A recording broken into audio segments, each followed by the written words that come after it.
Okay, buenos dias or buenas tardes. I'm not sure when you're watching this, but since we don't have all that much time to review information, I wanted to go over the Accidente de Nelson that I gave you in class on Tuesday the 13th. So I'm going to review the answers with you. So before you watch this, make sure you have done the activity. Okay, so this was choosing the difference between the preterite and the imperfect. So we start off with un día cuando yo tenía 7 años. So remember that age in the past is always the imperfect form. So cuando yo tenía 7 años, mi mamá me llevó al cumpleaños de mi prima Isabela. And so mi mamá me llevó is telling me that she only brought me once. It wasn't over and over and over again that she kept bringing me. She brought me once. So when I was 7, my mom brought me to my cousin Isabella's birthday. Cuando llegaron los payasos a animar la fiesta. So here we're still moving our story along. So when the clowns arrived, yo comencé a lanzarles helado. So I began to throw ice cream at them. Mi mamá me regañó. So, she basically kind of chastised me, scolded me. Y yo me enojé con ella. Okay, I wasn't mad, but more like I became mad. The beginning of an action, which in the past would be the preterite.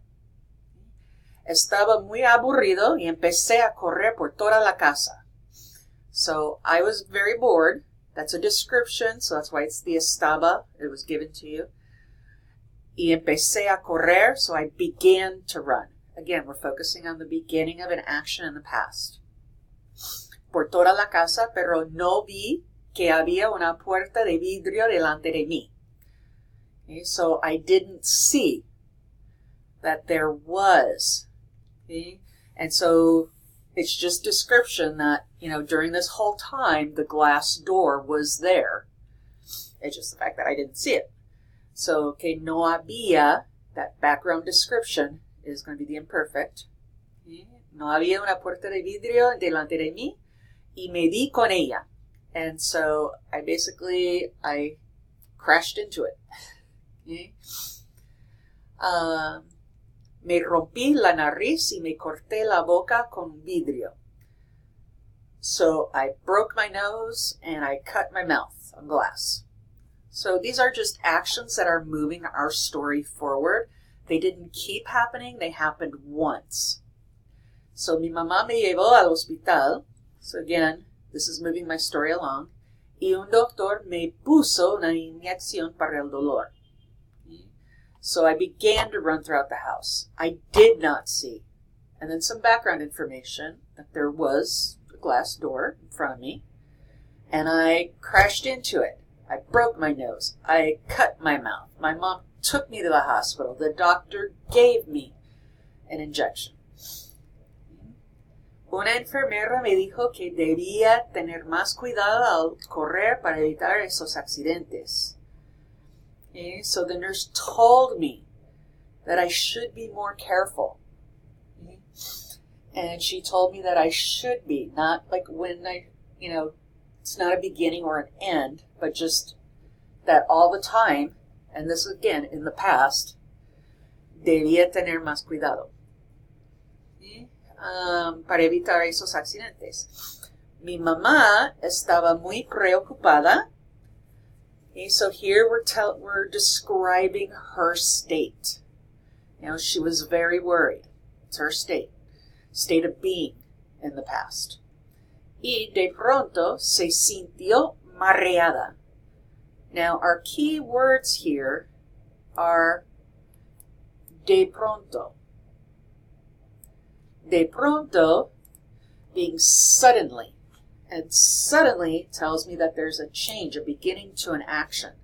And when there's a beginning of an action, then we're going to use the preterite. So se sintió mareada. So, and suddenly she felt nauseous. Not she was feeling, but she felt nauseous. El doctor la examinó. So the doctor examined her. He didn't keep examining. He did it once. Y al final le dijo que estaba embarazada. And finally, he told her that she was pregnant. So the she was her state of being at the time. We don't know when she became pregnant. We don't know when she had the baby. Just that during that time, she was pregnant. So, hoy tengo un hermanito menor y cada vez que lo veo me acuerdo de ese accidente. So now I have a little brother, and every time I see him, I'm reminded of that accident. Okay? So, bring any questions you may have to class on the 20th. But I wanted to kind of go over this and review why it was preterite, why it was imperfect, instead of just giving you the sheet.